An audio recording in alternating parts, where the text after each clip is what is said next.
This week in the parish of bourses and market structure. There's a CCP revolution being preached in Washington, D.C. Stock Connect adding ETFs between China and Hong Kong. Spectacular results from Hellenic Exchanges. And the UK proposes a stablecoin safety net. My name is Patrick L. Young. Welcome to the Bourse Business Weekly Digest. It's the Exchange Invest Weekly Podcast, episode 146.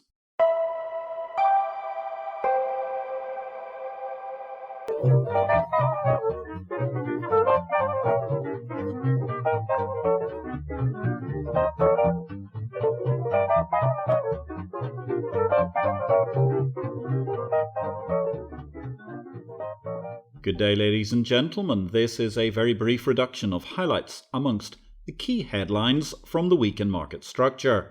All the analysis of the week's many events and happenings can be found in Exchange Invest's daily subscriber newsletter, the unique guide to the bourse business sent daily to your inbox. More details at exchangeinvest.com. And let's start with a quick update in the NSE co-location holy hoax case. The default bail petitions of Chitra Ramkrishna and Anand Subramanian were dismissed. They remain in jail.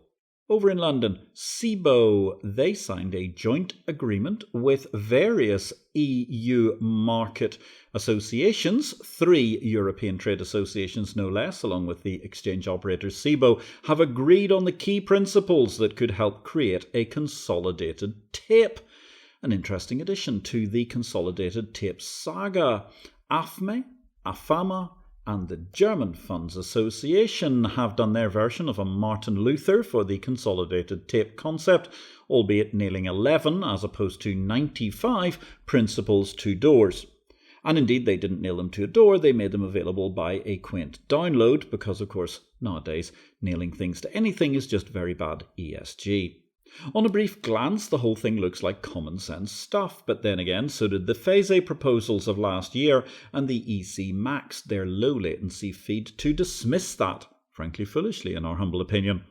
Let's see how this one fares, given the European community don't like workable solutions, such as the FASE one, but have a dream for a form of max-op co-op, which is, like all too many European Union policies, one to park in the "that's nice, dear" bucket of never likely to be achievable based on past performance. Tradeweb, they scored the lowest possible governance score from a proxy advisor. Classic Blackstone control shareholding structure is being attacked by the proxy advisor ISS. But then, of course, being owned, as ISS are, by LSEG's deadly frenemy rival DB1, that raises certain questions. Let's face it, the DB1 LSE Bourse duo have unsuccessfully romanced to Richard Burton and Elizabeth Taylor proportions, albeit the stars of Cleopatra never had to face EU antitrust. However, the whiff of conflict of interest remains to hang over any ISS research nowadays, and thus I imagine Blackstone will seek to park this report under the carpet with undertones of such criticism. Meanwhile, in Hong Kong, with just one IPO for the entire month of May, it's a landmark, the worst May in a decade for the Hong Kong Exchange. But then again, remember, Shanghai was locked down and managed a total number of 0 new car sales throughout the month of April. Given the global market swoon, the lack of IPOs in Hong Kong is hardly a surprise, albeit some might regard listing companies as a touch capricious, given that listing companies don't seem to want to be valued at, oh my goodness, last year's price levels. Obscure MOU of the week, there's stock exchange cooperation taking place between Iran and Tajikistan. The Tehran Stock Exchange and Dushanbe have signed a memorandum of understanding to further promote their mutual best interests. All the very, very best to the Qatar Stock Exchange. They're celebrating their silver jubilee, 25 years of the stock market. Of course, in the same week when HRH, the Queen of England, and we salute you, ma'am, is celebrating her diamond jubilee, no less than 70 years ruling the throne of England, Wales, Scotland, Northern Ireland, and the British Overseas Territories. All the very, very best to her after an incredible life of service. Jim Chanos, he's been predicting that Coinbase stock will plunge amid a collapse in fee income. Now that of course raises the interesting questions that the 80% decline from the highs to date may just be foreplay compared to the current outlook for Coinbase. And that would leave the stock surely a last bastion of the fervent Bitcoin maximalists who are likely to be underwater to titanic quantities going forward. Thanks for listening to Exchange Invest Weekly. We welcome your feedback. You can contact me directly, patrick@derivativesvision.com, with any comments. Meanwhile, if you enjoyed this show, we would welcome you giving us a thumbs up, or if you have time, a positive review will always be welcome, wherever you find this podcast. It was a busy week for results in the parish. All the deals were in Exchange Invest Daily, the newsletter no person can afford to be without in capital markets and market structure. For the sake of this podcast, let's look at a few edited highlights. Congratulations to the good folks in Athens. Hellenic Exchanges Q1 2022 financial results showing EBITDA up 35.8%, revenue plus 18.1%, and net after-tax earnings a giddy rise of 67.7%. Alas, not such an exciting set of news from the Warsaw Stock Exchange. They tried to say that things were going steadily, albeit that was actually a decline. Net profit down 2.2% and EBITDA down 5.8% amongst the numbers they published this week. That contrasted with their SEE rival, at least a very much smaller rival nonetheless, but the Bulgarian Stock Exchange. They've got the profit mojo going in the right direction. Consolidated net profit growth up 10.5% year-on-year in Q1 of 2022. It was a busy week for new markets as well in the parish this week. All the information was, as ever, yes, you've guessed it, in Exchange Invest Daily, which, of course, did I say this before, is the newsletter no person can afford to be without in capital markets and market structure. The private fund forward exchange, PRIFE, is due to launch in late June, and it's just been regulated. It's going to offer a hedge for when private equity goes down. The first such platform dedicated to trading options, swaps and forwards that hedge investments in private equity funds. It'll be operated by Extal Strategies and has been regulated by the UK's Financial Conduct Authority. All the best to PRIFE. Meanwhile, a new crypto exchange is on its way, this time with a Pan-African twist. Tulano Mtunzi was a dissatisfied customer of other crypto exchanges who decided to build a better mousetrap in the form of Mansa Musa, which has been named after the Malian ruler who created one of Africa's greatest trading empires. Don't forget, ladies and gentlemen, if you're looking for some reading to go with your beach towel this summer, pick up a copy now of Victory or Death, Blockchain Cryptocurrency in the FinTech World. It's a victory or death world of risk and opportunity out there to help you understand how technology is affecting life and markets. This is the book to help you coming 20 years on from the original capital market revolution. Victory or Death is published by DV Books and is distributed by Ingram worldwide. Meanwhile, while you're waiting for your copy of Victory or Death to arrive, check out our live stream. Tuesdays at 6 p.m. London time, 1 p.m. New York time. It's the IPO video live show. Catch the back episodes on LinkedIn and YouTube via IPO-VID. Most recently, we had the fabulously loquacious Arthur Fisher discussing bourses as businesses, good or bad. You can catch the highlights of that, as I said before, on YouTube via IPO-VID. Coming this week, we've got the opportunity to meet an SEE market builder, none other than the chief executive of the Macedonian Stock Exchange, Ivan Steriev, will be joining me for the live stream. This week, Cryptoland clashed with the legacy exchange world in Washington, D.C. It's rather a case of the FTX versus the legacy CCP world and all of the FCMs. The battle was centre stage for a hearing in Washington, D.C., hosted by the CFTC regulatory body. Now, brokers are still spluttering about what they ought to have been preparing for 20 plus years ago. That rather dents the argument for the vastly more worrying aspect to this tale. A century and more of established, coherent CCP practice can see financial stability being hugely impacted by the sort of naive belief in technology without thinking things through, which is more becoming of a student forum or perhaps a WEF meeting. That is at the core of much of the proposal that FTX has made. Genius, but possibly genius flawed. That was headlined in Forbes as crypto exchanges set their sights on the sleepy futures industry. It's a sound call that the futures industry, as represented by the somnolent FIA, may be a sleepy hollow in some respects, but to benchmark the exchanges by the brokers is perhaps somewhat harsh.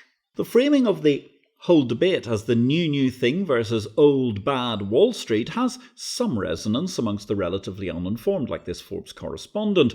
However, then again, isn't Forbes now significantly owned by Binance? Oh dear, #conflict of interest, anybody? The possible balance of power shift here is a very worrying point.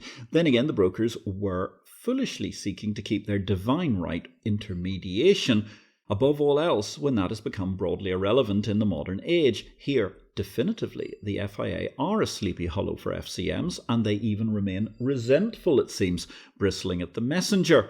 After all, yours truly has been politely pointing out for well over 20 years that this moment would come, and yet still, even all these years after the book Capital Market Revolution, still the Futures Commission merchants seemed surprised, startled, stupefied even at FTX's proposals when they were raised in Boca Raton at the FIA conference this year. At the same time, as I've always noted, brokers can make a strong argument for their existence, albeit without monopoly, gatekeeper, rentier status. Value-added intermediation is a great thing and secures your right to stay in the food chain. Certainly, I feel much happier with my money in the likes of Interactive Brokers' well-managed coffers than trusting it to some of the leveraged whipsaw machines punting crypto out there, which are run by youthful folks with a potentially dangerous and, one might say, messianic belief in technology, which appears to be the current state of millennial play. Now, doubtless FTX have done their bit to prepare a lot more research on how their system might work under duress, albeit, unfortunately, I've not seen any of it to date in the public domain. At the same time, the intermediation argument has been increasingly irrelevant for over 20 years, and the sudden wake-up of the FCMs to the removal of their divine right to control exchange access effectively dents opposition to the truly dangerous element of this FTX plan, which is to create a closed Autobot system which is untested in widespread use across all forms of market player. Now that seems to hold together, and has done so far pretty much, with a niche cadre of retail traders. However, it will have a vast systemic impact if, when, and I am much more in the when camp, it suffers problems. What concerns me about the proceedings in Washington, D.C. was how it appears to have become a race to the bottom to prove who was being more condescending about the other party's supporters. Both sides of the argument, frankly, appeared culpable here. The CFTC roundtable last week was one where, shockingly, the multi-gazillion dollar balance sheets of the CCP business didn't just go, "Oh, you're totally right," and follow the youthful hubris of what looks like a worryingly vast lack of thinking through to what is a fascinating idea. To which end, of course, it may well be over 20 years old, but I must repeat my rejoinder to the many folks startled at the time by the collapse of the genius's hedge fund long-term capital management. As I said at the time, LTCM's maths were indeed impeccable, but sadly, the universe is marginally flawed. Of course, the sting in the tail from all of these discussions and the mad rush of Twitterati to support FTX is that Goldman Sachs is eyeing a derivatives trading deal with the crypto exchange FTX, and at the same time, the crypto giant FTX are ready with billions of dollars, $2 billion at least it seems, to make acquisitions in the financial market structure arena. There's only one daily news source for the business of bourses: Exchange Invest, the exchange of information. Exchange Invest publishes the daily digest of everything in the market structure industry around the world in a user-friendly email briefing format from Monday to Friday. With additional pith by former Exchange CEO and long-standing fintech pioneer Patrick L. Young, yes, that's me, Exchange Invest is the unique one-stop shop for the daily news in markets, market operators, and related functions. Exchange Invest is available to subscribers at $200 per user per year or currency equivalent. You can get more details at exchangeinvest.com or email me, patrick@derivativesvision.com. In product news this week, the Hong Kong Exchange have further enhanced Stock Connect's product offering. Agreement with the mainland and all the authorities, we are now going to get a unified Stock Connect trading ETFs by the end of the year. Very, very exciting manoeuvre all round and seen by many as being timed as a gift for the 25th anniversary of the Hong Kong handover from British rule to what remains a form of semi-joint sovereignty with China and the UK, or at least a fundamental guarantee of rights by China, according to the agreement with the UK when they left control of the region. Interestingly, China also opened their exchange bond markets to overseas investors in the course of the last week, and China's Dalian Commodity Exchange are going to be listing container capacity futures for trading in the near future. Technology news this week, ASX were teasing brokers with CHESS replacement update news. Tim Hogben, ASX's Group Executive for Securities and Payment, told the Stockbrokers and Investment Advisors Association annual conference in Sydney this week that the project was at the equivalent of the 80-metre mark of a 100-metre sprint. Apparently, Tim Hogben also peppered his discussion with comments that the semi-perma-delayed CHESS replacement is on track. Now, on track is a tricky benchmark to measure given the umpteen delays and the current lack of an ASX deadline to finally implement the digital asset system to replace CHESS. Therefore, it doesn't sound, though, like cancellation talk is in the air just yet, although many perceive that as a growing likelihood when ASX removed an actual implementation date in their most recent update, and indeed also the existing CEO of the ASX, Dominic Stevens, announced he was going to be retiring at the end of his contract period. In regulation news this week, the FCA, the UK regulator, they're pushing for reform of London's listing regime in an attempt to boost growth and competitiveness. Hooray! Current IPO regulations are often overly prescriptive and need to be a lot more pragmatic for the modern age to tip the perceived advantage away from private markets towards public exchanges. This is incremental, sensible stuff from what I have seen. Elsewhere, Britain is proposing a safety net against failing stablecoins, and global regulators in the banking field are pushing ahead with crypto bank capital rules. In Big World this week, almost half, that's no fewer than 49.3% of the followers of the US president's Twitter feed, that's 22.4 million people in the aggregate, so we're getting on for 11 million of those people following the president are fake, or bots, or to put it another way, not deemed to be real living people. You can contrast that to the reality of today's POTUS as you wish. By the way, Joe Brezhnev is not alone in having legions of fake followers on Twitter. The UK Prime Minister Boris Johnson boasts 1.9 million fake followers, or 43.1% of his following. Perhaps Elon Musk is onto something as he seeks to strong-arm a price reduction from the Twitter board. And on that mysterious and magnificent note, ladies and gentlemen, my name is Patrick L. Young, publisher of Exchange Invest, the daily Bourse Business newsletter, and also a builder of exchanges around the world. I wish you all a great week in blockchain, life, and markets.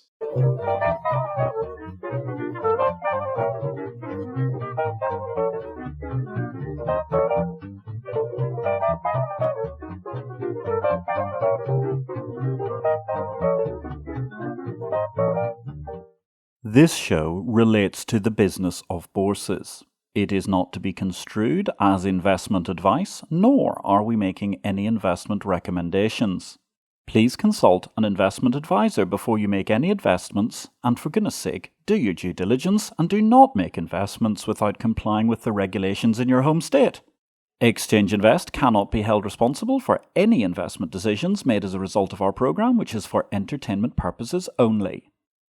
The material herein is copyright Patrick L. Young at the date of publication, while our music and sound effects are sourced from copyright-free sources. Thanks for listening to Exchange Invest Weekly, the exchange of information.